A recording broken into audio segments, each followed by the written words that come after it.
Hello students, good morning students.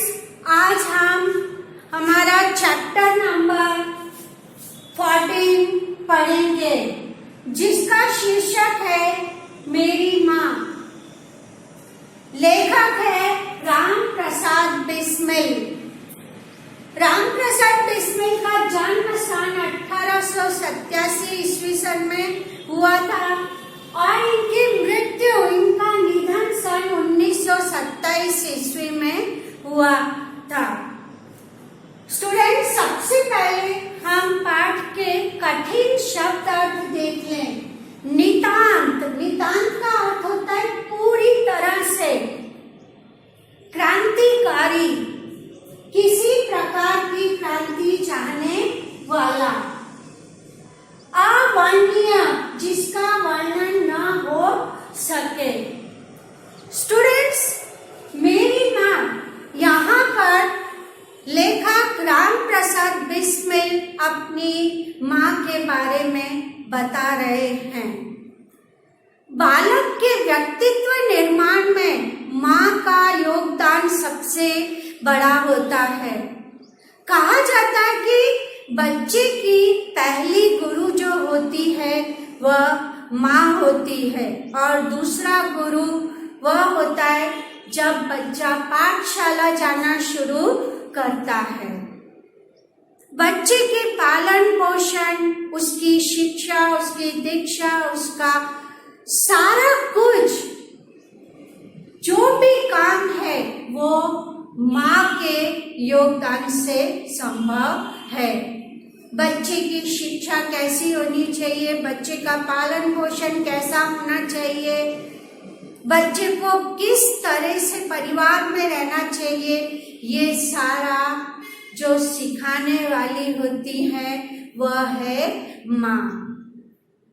माँ शब्द हमारे जहन में आते ही हमारे हर रोंगटे को प्रफुल्लित कर देता है।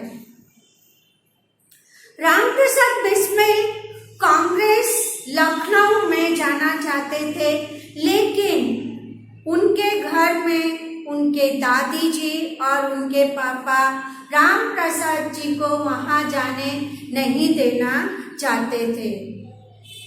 राम प्रसाद बिस्मिल कहते हैं कि उनकी माँ का विवाह सिर्फ 11 वर्ष की आयु में हो गया था और वह 14 या 15 साल की उम्र में ही माँ बन गई थी। बिस्मिल जी कहते हैं कि उनकी माँ जब विवाह कर आई वो बिल्कुल निरक्षर थी, उनको कोई अक्षरों की जानकारी नहीं थी।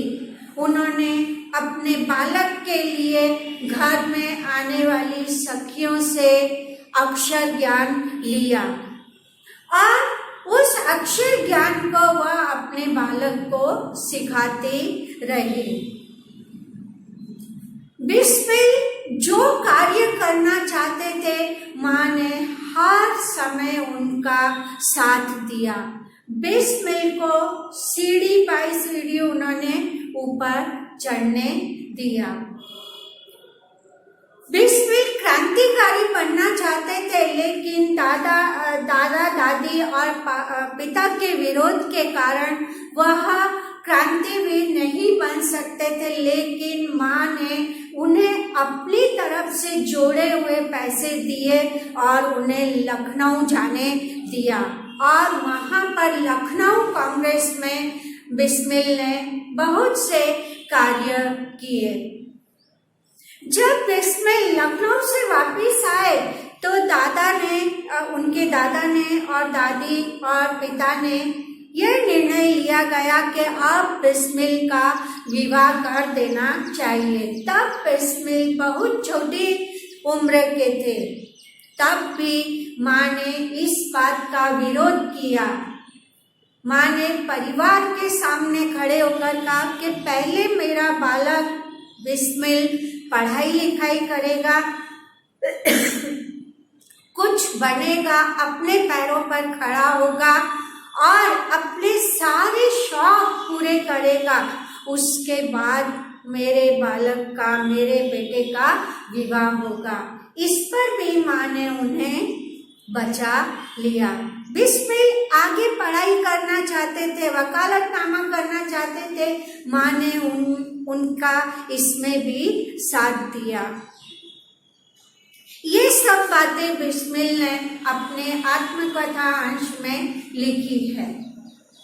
बिस्मिल कहते हैं कि मुझे कभी भी ऐसा मौका नहीं मिल सका कि माँ के चरणों में बैठकर उनके चरण दबाऊं और उनकी खूब सेवा करूं। बिस्मिल कहते हैं कि इस संसार में मैं जितनी बार जन्म लूं, मुझे हर बार यही माँ के रूप में, यही स्त्री मुझे माँ के रूप में मिलनी चाहिए। वह अपनी माँ के लिए बहुत सारा सम्मान करते हैं। वह अपनी माँ के लिए कुछ भी करने के लिए तैयार हैं। वो कहते हैं जब माँ अंतिम सांसें ले रही थी तब वह माँ के पास नहीं थे।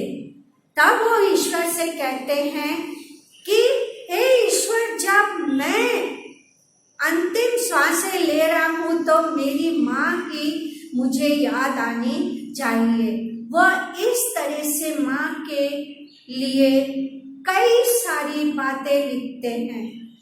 तो स्टूडेंट्स, माँ का बालक के व्यक्तित्व का निर्माण करने में कितना बड़ा योगदान है, ये आपने जाना हो।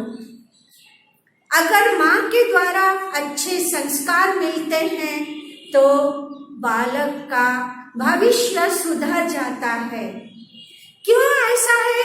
क्योंकि माँ ही बालक की सबसे पहली गुरु है और माँ ही बालक को अंतिम समय पर और अपने मुश्किल समय पर याद आती है। बिस्मिल ने भी अपनी माँ के लिए कुछ बातें इस छोटे से अंश में लिखी है। स्टूडेंट्स, आप लोग यह लेसन पढ़ोगे तो आपको अच्छी तरह से पाठ का सार समझ में आ जाएगा। आप लोगों को होमवर्क 2 दिन में करके पूरा दिखाना है। अगर आपको कुछ समझ में नहीं आया है तो आप मेरे से पूछ सकते हैं। स्टूडेंट्स, अभी मैं वही लेसन करवा रही हूँ जो आपकी बोर्ड की एग्जाम में आएंगे। तो आप हर लेसन को अच्छी तरह से रीड करना, उसके क्वेश्चन आंसर, उसका जो भी व्याकरण है वो जरूर कंप्लीट करना। और स्टूडेंट्स, यही लेसन आपके बोर्ड की एग्जाम में होंगे। अगर कुछ बदलता है तो आपको सूचित कर दिया जाएगा। धन्यवाद।